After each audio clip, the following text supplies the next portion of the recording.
散熱咧，呢個小區叫散園哦，建發散園。喂，呢度有90幾話，佢呢個係一個精裝，精裝嘅佢有90幾平方啦，係佢有一個小三房。小三房你講到呢個闊度呢個問題嘅話，就我哋特登開始呢，就呢個位置呢，就特登撈出嚟嘅。點解要撈出嚟呢？因為呢，我哋呢個係一個出入口，出入口呢，我哋肯定即係佢要搬好多嘢，所以我哋特登呢個位置呢拉闊啲，係啦，因為佢呢，你而家左手呢邊啊，就係我哋廚房呢個入邊呢個空間啦。咁右手呢邊嘅話，你睇到呢個有好多啲洞洞板啦，係咪啊？係，唔使講，我威下先，散熱嘅，係咪？除咗散熱，仲有一個功能啦。咩功能？佢一個收納啦，但係呢，我呢個收納呢係一個洞洞板，係表面係掛，即係掛嘢嘅。係啦，因為你入邊你睇到你打開啦，你入邊你呢個空間點收納啦，係咪啊？係咪？所以呢，我為咗收呢個之後呢，我唔想浪費，因為我哋訂呢塊板都好多錢嘅。原來咁㗎。想俾佢有啲用數啦，係咪啊？明白。喂，咁呢個唔使講，梗係鞋櫃啦，嚇。係啦。一般嚟講，呢邊我哋呢間屋呢做咗兩個鞋櫃。兩個鞋櫃。其中一個呢係左手邊呢個鞋櫃啦。你睇下呢個鞋櫃啦，打開啦，呢邊啦都有啦，上下都有啦。係啊。兩邊。佢有兩邊，但係呢。呢個呢唔算一個真正合格嘅鞋櫃，點解呢？因為佢比較薄，好窄，好窄，佢冇辦法可以我哋係咁樣平去擺入去。咁啊，我哋一個即係肯定有一個真正可以擺到鞋嘅地方啦，係咪啊？喂，又講翻轉頭啦，正我哋兩個全想講一樣嘢。哇，我見到你呢做嘢好宏偉啊，因為你由頭去到尾喎，呢個櫃真係好大個，咁有咩玄機啊？又係啦，呢個就係我哋設計嘅重點啦。我詳細同你講下，因為呢間屋呢，佢係一個90平方左右一個小三房。我哋呢，其實佢客廳嘅開間呢，其實係好窄嘅。我哋呢想即係一般我哋業主要求呢有鞋櫃啦、餐邊櫃啦、電視櫃啦，同埋有啲收納櫃啦。喂，呢啲唔係啦，個個都係咁樣噶啦。但係呢，你想呢幾個櫃融合一齊設計得好嘅話，其實有啲難度嘅。點解？因為佢有幾個矛盾啦。第一呢，我哋餐邊櫃嘅深度呢，佢係一般係40先比較好用啦。但係呢，我哋鞋櫃呢35已經足夠啦。但係又聽你咁講，佢打橫嘅喎。等陣先。如果咁聽你咁講嘅話，呢個正係我想問你啦。點解趌出嚟少少？就因為要就呢個擺嘢。係啦，你講過係啱嘅啦，但係呢，仲有一個原因就係我呢個通道，你睇住我，因為我呢邊係一個餐廳，係咪啊？係啦。我餐廳嘅話，我呢個位置到時我要擺凳嘅，係咪啊？係。我擺凳仲有出入啊，係嘛？係喎。你有出入啊？你仲有擺凳喎，唔好窄啦嚇。所以呢，我為咗解決呢個問題，我呢個櫃呢。即係我頭先講咗啦，我做一個真正嘅鞋櫃，就係滿足佢擺鞋之外啦。我要仲有滿足佢擺電器啦。係啦，因為我呢個係餐邊櫃啦。餐邊櫃嘅話，我呢個台面我要俾佢40啦，係咪啊？燈做闊啲。就咁解嘅。咁你上邊操作係方便好多。咁啊係，爭好遠，爭好遠。咁你睇到呢個餐邊櫃仲有咩其他？喂，咁呢個係咪櫃桶嚟㗎？但係你櫃桶，但係點冇嘢拉嘅？呢個就係同你講啦，我哋呢設計嗰時呢，就一開始呢想做嗰個櫃桶嘅，但係呢，如果我打開俾你，你就即刻就明白嘅啦。點解咧？咁我哋而家打開佢你睇到如果你做一個櫃桶嘅話，第一佢入邊嗰個，因為佢有個內籠有個板係咪啊？佢呢個深度嘅話就係好薄嘅啦。係好薄嘅話，你拉出嚟，但係你拉出嚟嘅話，因為我嗰個台面係騰出嚟係咪啊？係。因為佢拉出嚟，佢導軌係佢固定嘅，佢冇可以拉得太速係咪啊？係。咁佢只能夠拉到呢個位置，咁你呢個面就好難擺嘢啦，擺嘢好難擺。明白。哇，咁所以呢，咁咪好擺好多喎。咁我哋特登呢就想用盡佢嘅空間嘅話，就喺呢個板可以響下邊開。咁你一打開擺，即係有心思嘅。係啦，明白。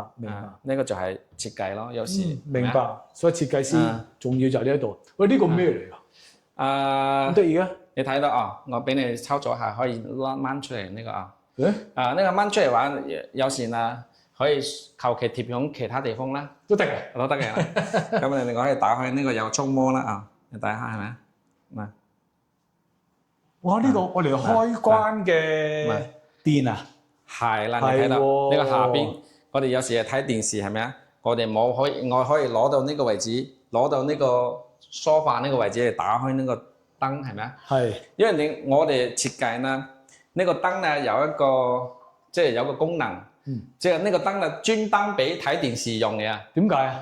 因為呢，如果你平時呢你睇電視呢，如果你開咗呢個天燈，我覺得好刺眼，好光啊，係好光，所以呢你晚黑嘅話，你睇電視，如果你冇開燈嘅話，要好對眼睛唔好差啊。所以我特登喺下邊設計一排比較柔和嘅燈光，就俾佢即係明白。咁你開呢個燈嘅話，你眼睛係好舒服好多咯，係咪啊？啱嘅。攞嚟呢個就係我哋嗰個所謂係嗰個隱藏式嗰個電掣嘅設計啦。就係呢度嚟嘅。係啦，因為我哋下邊全部都係一個櫃籠啦。但係我呢個位置呢，點解唔做櫃籠呢？因為我覺得櫃籠嘅話操作唔係好方便嘅。係。我呢次反正都咁多個咯，反正都有。我揭開嘅話，你想點樣拆嘅話都係好方便。係咪啊？咁反正呢度都咁闊啦，哇！即係擺咩電器得啦。佢成個收納其實係好多嘅。哇！真係好多喺度。不過呢個櫃如果講啊，擺嘢真係好好擺，哇！全部都收納櫃嚟嗰度。係啦。咁呢度咧？咁你企呢度位置啦，你睇到啦，我呢個位置係 book 出嚟啦。哇！以前呢個係陽台嚟嘅。係啦。我所出嚟效果就會大啲。我哋 book 咗出嚟之後呢，呢個係我哋家政區啦。係。你睇到家政區呢，其實呢，因為我都係一體化嗰個設計，咁你睇唔出嚟係邊個係實體牆啦？係。咁而家你睇到呢大嚿呢邊就係個實體牆啦。哦，佢呢邊係假嘅啦，做靚佢算數啦。係啦。我哋點解要抬高呢個？我仲想問你點解要抬咁高？我估啦，你俾我講下啦，我估啦，係咪意思你即係老人家開出嚟又唔使踎低咁辛苦，係咪咁嘅原因啊？呢個係一個原因啦，仲有一個原因啊，就係就係啦，因為我哋頭先講嘅呢邊係實體牆啦，我哋空間其實有限嘅啦。係。但係呢，我哋又除咗擺洗衣機之後呢，我哋仲有一個掃地機器人嘛，係咪啊？喺呢度，我見到。咁我哋呢就呢個下邊偷呢個空間啦。哦，所以就升高佢。係啦，升高咗之後咧。明白你意思啦。咁啊，即係我哋一般升高呢個洗衣機嘅話，洗衣機佢平時工作嘅話，佢有好大嘅動作。哦，震盪。係啦。所以呢，呢個我哋燒咗個鐵架喺入邊啦。哇！明白你意思。我哋兩邊因為佢係實體牆嚟。我仲以為諗住你真係細心啦，升高咗佢，等老人家拎衫唔使咁辛苦。都要有呢個原因。都有嘅。有。喂，咁呢個好明顯都係貴嚟㗎啦。因為呢，我哋啱啱呢個空間呢，佢大概70公分左右。我哋擺個洗衣機其實60就夠㗎啦。咁啊，我就唔想浪費呢個空間。即係唔好嘥。咁樣我就俾佢整個咁樣，可以抽出嚟，可以擺啲乜啲毛巾啊，嗰啲擺啲工具之類啊，可以響入邊。即係好似嗰窿就係嗰啲架啦。係啦。明白。即係一啲都唔好嘥啦。係啦，因為你10公分啊，10公分，如果你全部唔用嘅話，我覺得好嘥咯。係啦。咁你睇到？等轉頭。你企呢邊啦，你企呢邊先。喂，話時話喎，啱才你同我講話呢度而家得嗰92平啊嘛。但係我感覺好似好闊咁嘅。同嗰個顏色關係定有咩美學關係啊？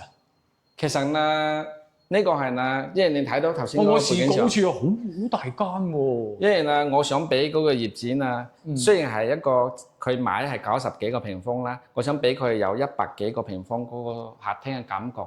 所以我一開始設計呢個背景牆嘅時候我已經諗好啦，因為佢係高度係拉高嘅，但係你如果係想大嘅話，肯定你比例係咁樣打橫去拉牆係咪？而家你睇到呢個背景牆，其實呢個背景牆佢有10幾個平方，但係佢又花巧喎，即係佢即係你運用顏色，其實你用咩理念去點解用呢幾個顏色啊？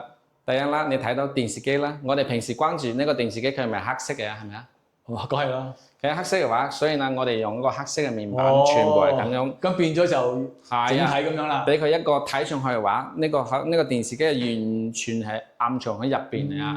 即係唔使一嚿一嚿咁啦。啊，只有你打開嘅時候呢，佢先知道呢個電視機係咁樣，係咪啊？咁呢兩個顏色就攞嚟做點綴啦，即係唔係黑就白啦。呢兩個就係我哋故意係點綴一下佢，因為你黑媽媽全部黑媽媽嘅話，你就唔使係啦，唔使咁單調啊嘛。係啦，我明白啊，都係你心思嘅原來。我就係咁解呢一度。OK 喎，咁樣啊，唔錯。喂，咁呢張台又點搞啊？好啦，呢個就嚟到我哋餐廳呢個區域啦。係。呢個台呢就係因為我哋呢個係可以移動嘅啦。我中意拉嘅，可以拉出嚟少少，拉大概有30公分左右啦。係，因為拉出嚟之後呢，我就變成一個米八嘅嗰個餐台，即係可以坐6個人。係啦，可以坐六七個人啦，呢邊可以坐一個。哦，嚇都係，因為我哋呢個腳呢，特登係褪內套。褪入啲啊！我諗緊唔頂腳咩？係喎，唔頂腳。我哋有啲現貨嘅感覺，就係我用木做啦，呢次用個亞希勒咧。呢個係真正亞希勒。喂，如果你出邊個理由咧？因為如果你買假亞希勒嘅話，佢時間長啊變黃色。哦，係喎，有時我見到即係變咗黃嗰感覺。係啦。咁樣㗎。所以啊，我呢個係我買一個真正嘅，我已經係咪貴好多。係啊，貴啲嘢，但係咧佢即係永遠都唔會變色。哦。佢就係同玻璃係一樣嘅感覺。哦，咁樣嘅。係啦，咁你睇到呢個平時我哋人少揾我哋抽入嚟就同呢個牆係拉平啦，係咪啊？咁我哋通道嘅空間係大啲啦。係喎，即係唔使又係突出嚟咁樣。唔使啦嘛，因為你突出嚟嘅話會佔用我哋客廳空間。即係咁講，你差唔多呢度每一方寸，你個腦入晒去㗎咯喎。肯定啦。啊，勁啊！因為空間有限嘅。我明白，善用晒佢。咁你睇下呢個佢就係一個中島咯。呢個小中島呢就係佢兩邊都有收納啦。我哋呢邊呢邊都有櫃籠啦。佢嗰邊都有可以收納啦，係咪啊？哇，都幾好疏喎！哇，都幾深嘅喎。係啊，佢呢個有80幾啊，90左右嘅。哦，真係好唔錯啊！係啦。喂，咁呢個廚房啊點睇啊？哦，咁你入嚟呢個廚房啦，呢個廚房都係一樣，全部 book 晒佢啦。哦，即係之前都咩嘅 book 晒嘅。啊，係。佢以前咧係佢呢個有兩扇嗰個推拉門嚟啦。係。咁我哋啊，而家係即係其實我講咗就係一個空間嘅話，你想好用嘅話。其實嗰個門嘅設計呢，其實係非常重點嘅啦。哇，係啊！因為個門呢，佢打開咗佔用一個地方嘛。哦。所以呢，我呢次呢個門啊，我係暗藏喺入邊嘅。誒，同翻上次嗰條片一樣。係啦。即係講油煙啦。係啦。因為啊，有啲人啊，佢唔中意開放式廚房嘅嘛。係。因為佢有經過油煙嘛。咁我就。如果你嗰個門啊隨便露出嚟嘅話，你要佔用好大嘅地方嘛。咁我就利用呢個空間，我就呢個門暗藏喺入邊。咁後邊佢有一個冰箱嚟哦。哇，好大個冰箱。啊，呢個冰箱有個83啊。哇，超大個喎。雙門啊。好好擺嘢啊。係啊，除咗咁樣嘅話，你佔用大概10公分嗰個位置，你就即係顯得佢空間做。喂，你值得㗎10公分啊你，好嘢啊！係啦。咁你要嚟你個廚房，呢個廚房全部 book 晒佢。我 book 晒嘅。啊，即係呢個成身都係做過晒嘅。啊，因為佢以前嗰個廚房嘅話，佢有幾個地方啦。啊，擺唔到嗰個我哋嗰個洗碗機啦。洗碗機。啊，我哋上碗呢個洗碗機咧，仲未裝好，因為我仲裝好嘅。係啊，仲裝好。應該估到啦，係未裝好塊板。啊，仲有嗰個烤箱。哦，焗爐係烤箱。啊，烤箱。為咗呢兩件嘢啦，呢個全部 book 咗。因為如果唔 book 嘅話，你水電管唔到啊。做唔到啦嘛。係啊，所以上咗 book 咗之後呢，我哋呢個高度呢都要提高少少。係。哦。以前嗰個高度啊，太矮。好辛苦啦，做嘢。即係提高少少。即係變咗嘅操作啊，洗嘢就唔辛苦。咁我哋就重新優化咗佢入邊嗰啲。內籠嘅收納同重新優化過。哦。咁你睇到呢個盤啦，呢個盤係重點係換咗呢個盤，因為佢以前點解啊？因為佢以前嗰個盤咧係雙盤嘅。雙盤。我哋而家換咗一個大單盤。喂，嗰時話喎，我見到你好似咁多架撐咁樣。唔係喎，仲有一樣嘢。喂，點解以往啲盤咧望落去好滑嘅？呢個點解咁喺度？呢個係我係可以同你重點介紹下呢個盤哦。一般我哋買盤啊，就第一係睇呢個表面啦，係咪啊？嗰個樣啦，係咪啊？係第二個睇嘅話就睇嗰個價錢啦。係，好明顯啦，加價錢啦。係啦係啦，但係啦，有時啦，真正係影響我哋生活品質嘅話，唔係呢啲係表面呢啲嘢啊，有啲係睇唔見呢啲內涵。係啦係啦係啦。咁啲咩內涵？所以咧，呢個盤啊，佢有一個最重要嘅特點就係佢有層個納米嗰個塗層。你咪就係講呢啲啊？呢個係啊，佢有啲粒粒突突嗰個納米。係咯，我就見到佢就見到粒粒。佢呢個係304，即係我哋係叫真正嘅304啊，304嗰個不鏽鋼。係啊，佢有冇好處咧？咁塗層？即係有呢個塗層嘅話，就有時因為實呢度好多啲油質。哦，即係細碗油啫，即係好意思話唔黐喺度嘅，自己流走嘅。佢又開呢個話，自己如果唔用磨唔使抹嘅話，佢自己可以流走。哦，即係變咗，即係佢唔使驚話用咗上下咧，就好似污糟咗啊！係啦，嗰啲嘢。即係有，如果你冇呢個塗層嘅話，你搞衞生好辛苦嘅。哦，咁解嘅。所以呢啲高科技就係隱藏你哋睇唔見。喂，有時話即係如果你可以改變你生學嘅質素，係咪啊？即係你唔講，我哋邊度知啊？係啦係啦。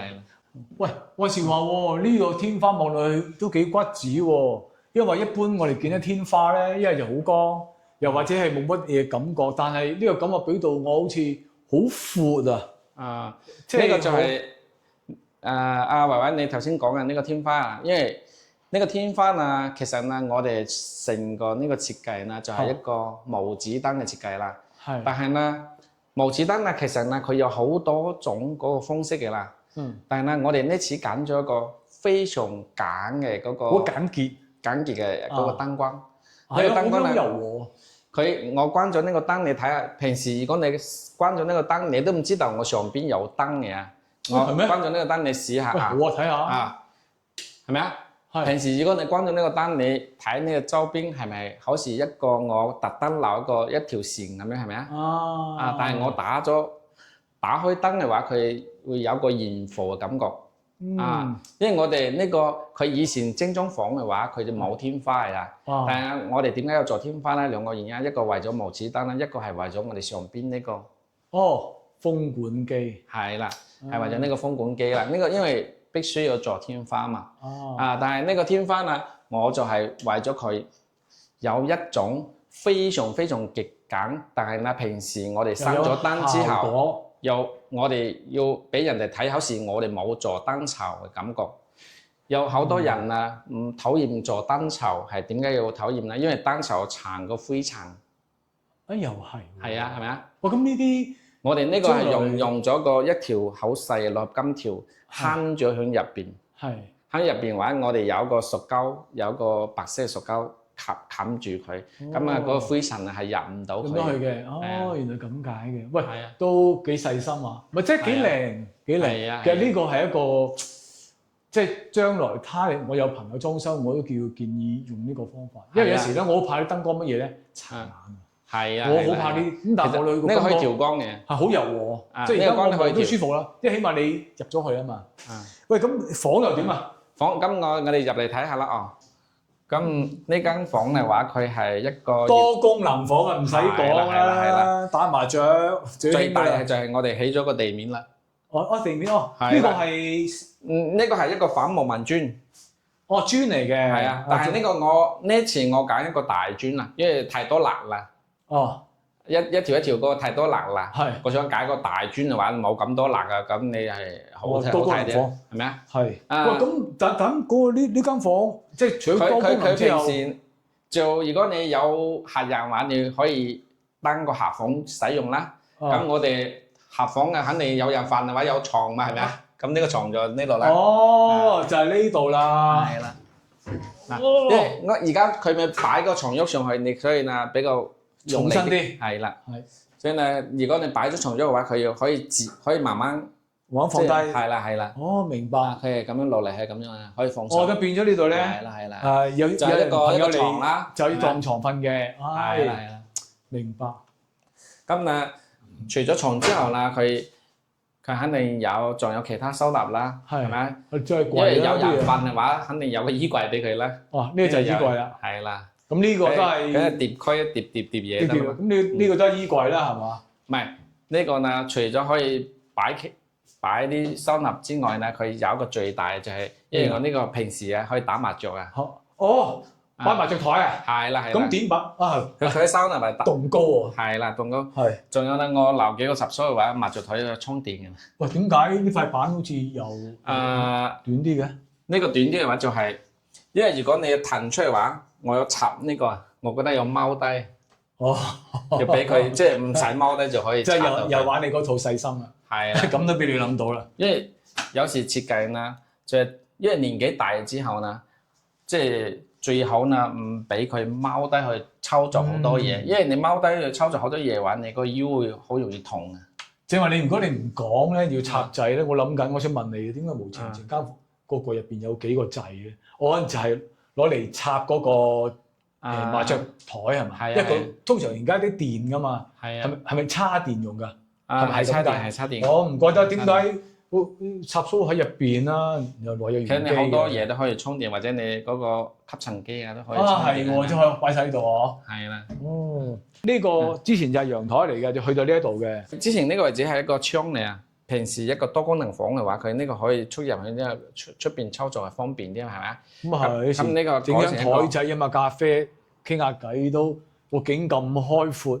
都唔好嘥咗佢啊！係啦，所以呢個位置咧改成一個推拉門啦。哦 very good，正啊嚇！係咯。頭先仲未講下，就係我哋再隱藏一個，就係佢比較龍心嘅個區域啦。因為係喎，你唔講我都唔驚望頭頂添。呢就係晾衫用嘅。係啦係啦，呢個位置咧就係留咗兩條嗰個龍心嗰個架俾佢。都係啱嘅。因為呢個位置咧佢。平時有少人啊，我點解唔對住客廳咧？我就係驚客廳嗰個睇頭唔好睇啦。咁啊係，花料就好啲啊。係啦。哦，原來咁解嘅。喂，話時話又咁講，呢段門啲質素好靚。哦，呢個門係好好嘅。係咪啊？係啊。好似幾靚。呢種一般呢種門嘅話都比開發商呢啲好，因為開發商呢啲開嘅話會有啲喳喳聲。呢個好滑嘅呢個。係啊，你睇下呢個好輕嘅嗱。係啦係啦。係咪啊？即係咯，好輕身同埋推落去咧，好似好順咁樣。係啊係啊。咁另外嗰間房又點？喂，咁到主人房係咪啊？主人房又點啊？有咩介紹？主人房嘅話都係一樣啦，我哋地面嘅全部都係換成我哋嗰個地磚啦。第二咧，你睇到我哋呢個床啦。係。因為呢個床啦都係現場我哋嗰個定製啦。我哋定製啦就，因為點解好多人要定製我哋床咧？就係收納啦，收納主要係收納。你睇下兩邊，我哋而家呢張床係有一個米八嘅床，成個2米嘅床。但係咧，佢有好大嘅收納，就係呢啲櫃桶。係呢啲櫃桶。你發覺好深好闊啊！你發覺呢個房其實呢個房啊都唔算細，但係咧佢有一個缺點就係佢收納唔係太高。係啊，我想講一樣嘢。哇，點解衣櫃咁得意，得呢一橛下邊冇嘅？因為佢呢個位置係一個飄窗。哦，咁樣嘅，所以咧就做咗呢樣嘢，同埋做多一下面大櫃桶，令到對方即係呢個主人就可以擺多啲衫啦。佢呢個只能夠做一個掛心區，但係如果你冇櫃籠收嘢啦，就呢一度啦。所以咧，我6個櫃籠全部搬晒呢度啦。係原來咁解嘅。我諗緊點解通常衣櫃都係由頭去到尾嘅喎？點解帶啲橛咧？所以咧就係呢個房嘅缺點啦。咁都唔係啊，都幾好咁樣。喂，呢盞燈咧幾得意喎。講下呢啲燈啊。係咯。佢呢間房咧，佢所有嘅嘢啦，所有電器啊、燈啊，全部係我哋幫佢搞掂。你幫你訂嘅。因為咧嗰個業主啊，從裝修到收樓啦。係。全部基本上都未嚟過所以咧咩嚟過㗎？係啊，所以咧全部係，所以咧佢電視機、空調都係全部我幫佢，全部幫我搞掂嘅。哦，原來咁樣嘅。所以咧佢係好輕鬆嘅。喂，佢真係輕鬆啊！開通煤氣，我幫佢搞好多嘢，換木門鎖要搞，連換個門級都係我搞掂嘅。係，所以咧掂。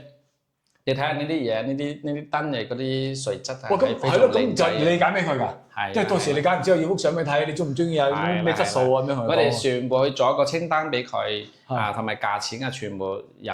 咁即係窗簾咧，你幫做埋㗎咯喎？全部。哦，乜都你揀晒嘅原來，哇！咁我真係輕鬆啊！係啦，喂，唔係係咪收貴啲咁樣會？冇啊，呢啲唔收費啊，嚇唔收費㗎？係啊，免費啊，即係你意思話買翻嚟，即係我當你係京東訂，係幾多錢就實報實銷。係啦係啦，好嘢啊！勁！哇！咁呢個就係馬桶洗手間啦。係啦。哦，喂！呢個洗手間就都幾大喎。呢個我哋啊，呢個因為佢係精裝啦，為咗慳錢啦，就冇喐咩啦。哦，有改過2個地方啦，就第一個改個馬桶啦，係智能馬桶啦，第二個增加一個嗰個浴霸啦。哦，就咁簡單。係啦。喂，根本洗手間都係要呢啲嘢嘅啫。係啦，唔通你唔理換咩？順便美房一下咯。係啦。咁另外呢間細房啦。哦，呢間房你睇下，呢間房係最細啦。係。差唔多有7個風。係。你睇下，你呢個房有大概7個平方左右啦。係。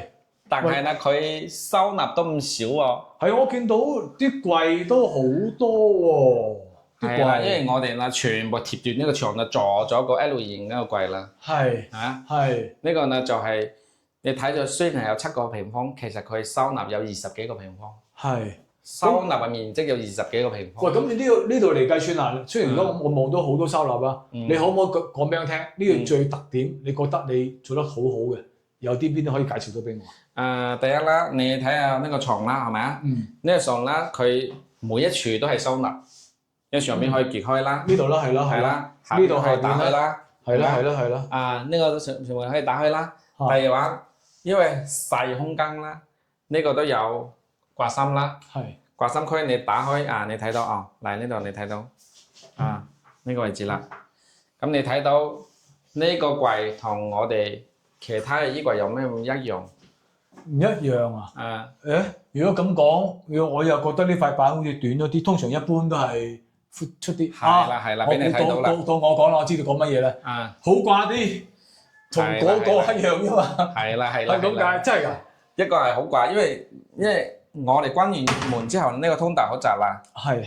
如果呢，我仲要踎低去操作，咁麻煩啦，好辛苦啊。所以呢，我盡量呢就係所有操作嘅嘢都係企住操作，企住操作，即係唔使踎低踎膝頭哥咁辛苦。係啊，咁你呢個腳會痛啊嘛。冇咁痛啊。咁你有時會老人家，如果你落去起身嗰時啊，會頭暈啊嘛。咁啊係啊，啱嘅。咁你睇到呢個位置啦，呢啲櫃啦，係咪啊？我哋冇，你睇到呢邊冇拉手嘅係咪啊？呢個位置佢有暗藏拉手，但係呢個轉角位佢冇拉手啦，係咪啊？係。我哋裝個拉手啊，做呢個位置啦嗱。哇！就咁拉出嚟嘅，我以為係咁彈出嚟啫。因為呢個拉手呢，咁樣設計嘅話，佢有2種好處啦。第一個，我哋想破呢個直角嘅感覺啦。哦，即係唔使咁死板。係啦。第二個嘅話，我通過呢個拉手隱藏喺下邊。唔裝喺上邊，因為你裝喺上邊嘅話，呢個打開呢個門會擋到，係咪？哦，係喎。如果你用個暗藏嚟拉手，佢咁統一嘛。哦。佢整體感唔差好多嘛。係。咁只能夠用呢啲暗喺入邊呢個嚟單個拉手。明白。係咪啊？明白。不過咧，再講轉頭啦，其實咁我望呢度咧，哇！呢度真係好好擺嘢，因為你周圍你都擺到嘢，基本上一般嘅家庭呢度已經係可以擺到係所有嘅嘢。基本上所有嘢都擺到，因為佢有我計過，佢有20風嗰個收納啊，嗰個好勁㗎啦。喂，咁呢度而家你大概即係由精裝收樓到完成，用咗幾多時間到啊？呢個時間啊，因為佢成個時間啊，其實加埋啊，其實係好長嘅。第一呢，佢唔講時間。佢大把時間俾我搞，因為佢仲未退休過嚟住，佢想啦就你慢慢搞。第二啦，佢所有嘅電器、所有嘅嘢係我哋對接啊，包括呢啲空調啊，所有啲佢基本上冇自己去買。佢話佢唔嚟啊，咁你咪到時到後你影啲片俾佢睇，或者影啲相俾佢睇。而家我進度去到邊度啊？或者係講解俾佢聽邊啲做得，邊啲唔做得㗎？即係你有 keep 住有溝通。我哋嗰個施工嘅過程中係咁樣嘅。如果係遇到有咩問題，比如我想要咩資料，我就係影相俾佢，通知佢啦。係。或者我哋現場做到咩程度，我就可以影相俾佢睇。到呢個程度，我影相俾佢。咁樣話佢自己心中有一個底嘛，係咪啊？係始終都要了解下，咁樣自己放心啲啦，係咪啊？都係啱嘅。依家其實講出嚟你肯定唔信啦。我90幾個平方，我全部你有啲磚都係 book 咗啦，包工包料，大概整咗14萬啦。哦，14萬啊！係啊，全包。全包喎。係啊，你睇下呢啲質素得唔得啊？得非常 OK 咪係咪啊14萬得。我睇我好多朋友過嚟睇嘅話，嗰啲嚇一跳啊！我都嚇一跳喎，唔係講笑。係啊，如果你俾我估啊，我估20萬㗎。係啊，好多人都估20萬啦。係咪啊？係啊，我估因為點解我淨係摸到料咧，質素咧，其實質素係靚嘅。真係所以做生意老實，仲要咩？係嗰樣用嗰樣，即係有啲人咧係咪都要呢個板靚啊？梗係啦，靚啊嘛。但係呢個板都係靚嘅，都係靚，但係我同你講呢個板係叫海洋板。海洋版啊！我而家用嘅板所有都係海洋板。哦。都係海洋板有嘅特點，襟變形。哦，原來咁解。佢唔輕易變形嘅。係。所以呢，你唔使擔心，我以為我使咗14萬用嘅嗰啲質素會爭啲啦。係啦，即係個張貨就價啦。咁你而家睇到所有包括油漆，包括我哋燈，佢每隻燈都係好靚嘅。真係有3個字形容，驚喜價。係啊。好，即係多謝你啦！今次有一個好介紹俾我，能夠俾到個咁驚喜14萬，能夠可以睇到一個咁嘅單位。如果即係他日我哋知道我有朋友裝修嘅，大概我都可以同朋友講到，如果你精裝房嘅，大概都可以用到咁嘅價錢，做到啲咁嘅貨。好啊，係嘛？呢個係我哋基本即係希望，即係我哋俾業主都係有一個我哋性價比啦，即係想俾個最高嘅性價比俾業主啦。係，因為我哋做設計啦，有時唔單止係為咗賺錢啦，係咪啊？我哋都想有我哋做一個作品出嚟，俾到業主有個滿意嘅嗰個體驗感，係咪啊？係。所以做我哋有啲嘢咧，我哋想點解要即係乜地方可以用得到錢，乜地方可以慳得到錢，我哋會自己會諗辦法幫業主慳呢個費用啦，係咪啊？明白。好。Thank you 晒你啦，好多謝你。咁呢期做到呢個位置啦。好啊，好，咁我哋4個拜啦。好，拜拜。